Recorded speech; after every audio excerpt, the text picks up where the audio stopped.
ನಮಸ್ತೆ ವೀಕ್ಷಕರೇ, ಇನ್ಫೋ ಮಾಸ್ಟರ್ಗೆ ಸ್ವಾಗತ. ಇದು ಸಮಾಜ ಸುಧಾರಕ ಪೋಪ್ ಅವರು ನಿಧನ ಹೊಂದಿದ್ದಾರೆ. ಸೊ ಅದಕ್ಕೆ ವಿಷಾದ ವ್ಯಕ್ತಪಡಿಸ್ತಾ ಇದ್ದೀವಿ. ಈಗ ಅವರ ಕುರಿತಾಗಿ ಅಂದರೆ ಪೋಪ್ ಅವರ ಕುರಿತಾಗಿ ಯಾವ ರೀತಿ ಅವರ ಆಯ್ಕೆ ಆಗುತ್ತೆ, ಅವರು ಯಾವ ರೀತಿ ಕರ್ತವ್ಯ ನಿರ್ವಹಿಸ್ತಾರೆ ಏನು ಅಂತ ಅದ್ರ ಬಗ್ಗೆ ಡೀಟೇಲ್ನ ನಾವಿಲ್ಲಿ ಹಂಚ್ಕೋತಾ ಇದ್ದೀವಿ. ಇದು ಕನ್ನಡಪ್ರಭನಲ್ಲಿ ಬಿತ್ತರಾಗಿರುವಂತಹ ಸುದ್ದಿ. ಸಮಾಜ ಸುಧಾರಕ ಪೋಪ್ ಕ್ರೈಸ್ತರ ಪರಮೋಚ್ಚ ಧರ್ಮಗುರು ಫ್ರಾನ್ಸಿಸ್ ಈಸ್ಟರ್ ಮರುದಿನ ಕೊನೆಯುಸಿರೆಳೆದರು.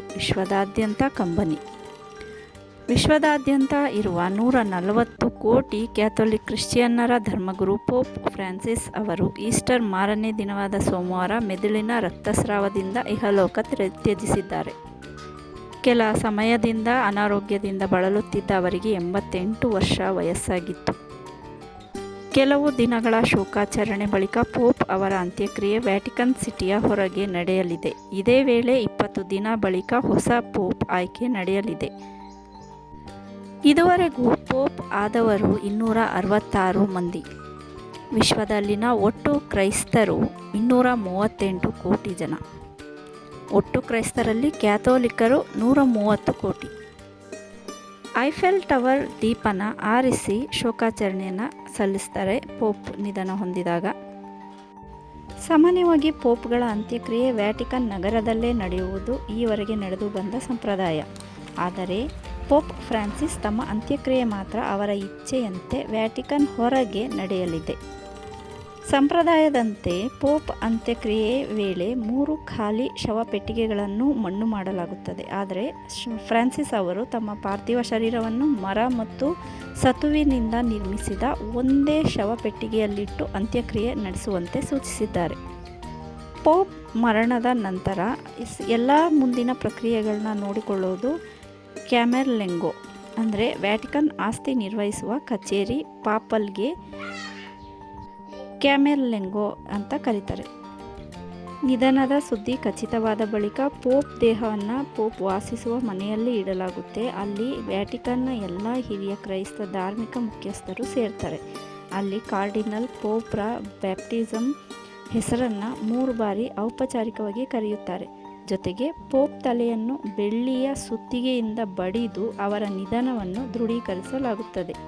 ತದನಂತರ ಪೋಪ್ ನಿಧನರಾದರು ಎಂದು ಘೋಷಿಸಿ ಚರ್ಚ್ ಸಿಬ್ಬಂದಿ ಮತ್ತು ಸಾರ್ವಜನಿಕರಿಗೆ ವಿಷಯ ಮುಟ್ಟಿಸಲಾಗುತ್ತದೆ. ನಂತರ ದಾಖಲೆಗಳಿಗೆ ಸಹಿ ಹಾಕಲು ಮತ್ತು ಮೊಹರು ಮಾಡಲು ಬಳಸುತ್ತಿದ್ದ ಪೋಪ್ರ ಮುದ್ರೆಯ ಉಂಗುರವನ್ನು ನಾಶಪಡಿಸಲಾಗುತ್ತೆ.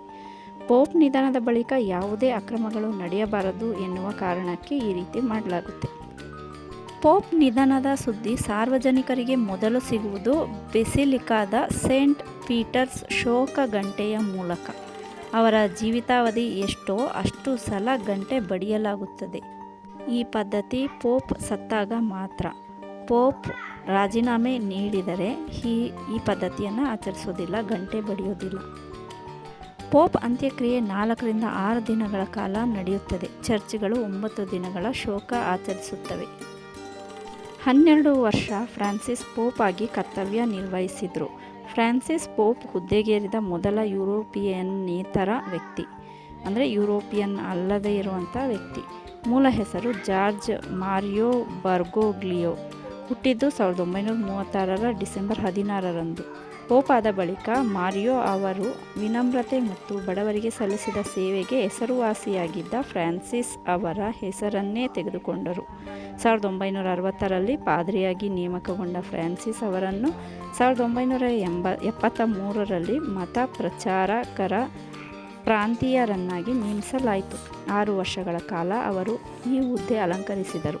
51 ವರ್ಷಗಳ ಕಾಲ ಚರ್ಚ್ನಲ್ಲಿ ವಿವಿಧ ಹುದ್ದೆಗಳನ್ನು ನಿಭಾಯಿಸಿದ ನಂತರ ಬೆನೆಡಿಕ್ಟ್ 16 ರಾಜೀನಾಮೆ ಬಳಿಕ 2013ರಲ್ಲಿ 266ನೇ ಪೋಪ್ ಆಗಿ ಆಯ್ಕೆಯಾದರು.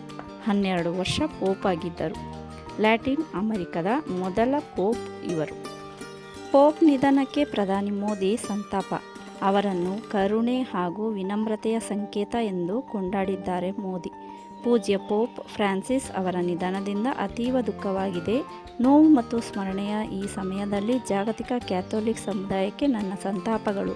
ಭಾರತದ ಜನರ ಮೇಲಿನ ವಾತ್ಸಲ್ಯ ಸದಾ ಸ್ಮರಣೀಯ ಎಂದು ಸಂತಾಪ ಸೂಚಿಸಿದ್ದಾರೆ. ಪೋಪ್ ಮರಣ ಬಳಿಕ 15-20 ದಿನಗಳ ಒಳಗೆ 80 ವರ್ಷಕ್ಕಿಂತ ಕಡಿಮೆ ವಯೋಮಾನದ ಕಾರ್ಡಿನಲ್ಗಳು ವ್ಯಾಟಿಕನ್ಗೆ ಆಗಮಿಸಿ ಉತ್ತರಾಧಿಕಾರಿಯನ್ನು ನೇಮಿಸಲು ರಹಸ್ಯ ಚುನಾವಣಾ ಪ್ರಕ್ರಿಯೆ ನಡೆಸುವ ಪಾಪಲ್ ಸಮಾವೇಶ ಆಯೋಜನೆ ಮಾಡುತ್ತಾರೆ.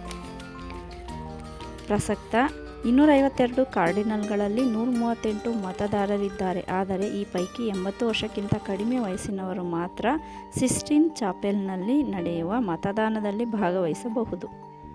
ಪ್ರಭಾವಗಳು ಇರಬಾರದು ಎನ್ನುವ ಕಾರಣಕ್ಕೆ ಕಾರ್ಡಿನಲ್ಗಳು ವ್ಯಾಟಿಕನ್ ಅರಮನೆಯ ದೊಡ್ಡ ಚಾಪಲ್ ಸಿಸ್ಟೀನ್ ಚಾಪಲ್ಗೆ ಬೀಗ ಹಾಕಿಕೊಂಡು ಸಮಾವೇಶ ನಡೆಸುತ್ತಾರೆ.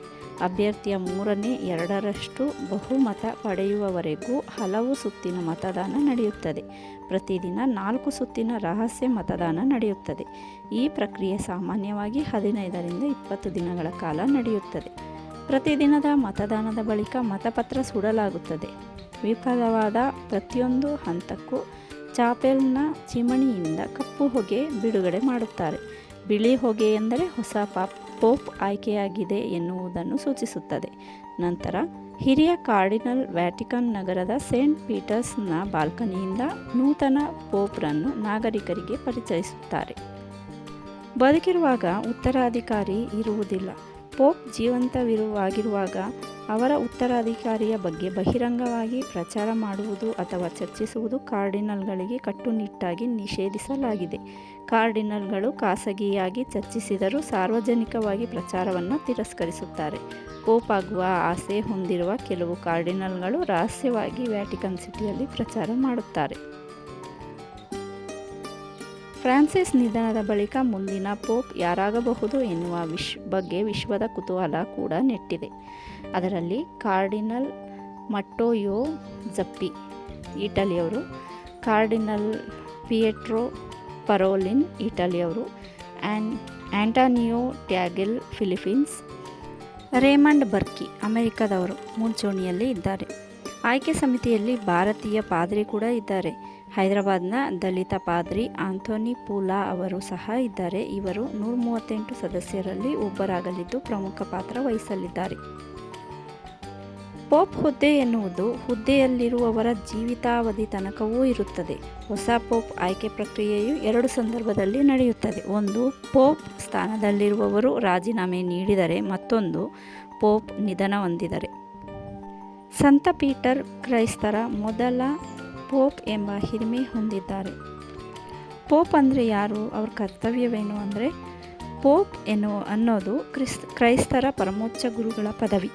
ಪೋಪ್ ಎನ್ನುವ ಪದ ಗ್ರೀಕ್ನ ಪಪ್ಪಾಸ್ ಎನ್ನುವ ಪದದಿಂದ ಸೃಷ್ಟಿಯಾಗಿದೆ. ಇದು ತಂದೆ ಎನ್ನುವ ಅರ್ಥವನ್ನು ಸೂಚಿಸುತ್ತದೆ.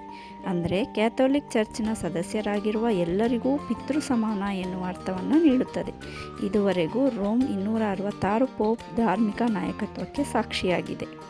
ಚರ್ಚ್ನ ಕಾನೂನನ್ನು ಬದಲಾಯಿಸುವ ಧಾರ್ಮಿಕ ನೀತಿ ನಿಯಮ ತರುವ ಅಧಿಕಾರವನ್ನು ಪೋಪ್ ಹೊಂದಿದ್ದಾರೆ. ವ್ಯಾಟಿಕನ್ ನಗರವು ಪೋಪ್ ವಾಸಸ್ಥಳ. ಪ್ರತಿ ಬುಧವಾರ ಅವರು ಸಾರ್ವಜನಿಕರ ಸಂಪರ್ಕಕ್ಕೆ ಸಿಗುತ್ತಾರೆ. ಎಲ್ಲವೂ ಅಂದುಕೊಂಡಂತೆ ನಡೆದಿದ್ದರೆ ಪೋಪ್ ಫ್ರಾನ್ಸಿಸ್ ಅವರು ಈ ವರ್ಷ ಭಾರತಕ್ಕೆ ಭೇಟಿ ನೀಡಬೇಕಿತ್ತು. ಅವರ ಭೇಟಿಗಾಗಿ ಭಾರತದ ಕ್ರಿಶ್ಚಿಯನ್ ಸಮುದಾಯ 10 ವರ್ಷಗಳಿಂದ ಎದುರು ನೋಡುತ್ತಿತ್ತು. ಆದರೆ ಆ ಆಸೆ ಕೊನೆಗೂ ಈಡೇರಲೇ ಇಲ್ಲ. ಈ ವರ್ಷ ಅಥವಾ 2026ರಲ್ಲಿ ಅವರು ಭಾರತಕ್ಕೆ ಭೇಟಿ ನೀಡಬೇಕಿತ್ತು. ಪೋಪ್ ಭಾರತ ಭೇಟಿ ಕನಸು ಈಡೇರಲೇ ಇಲ್ಲ.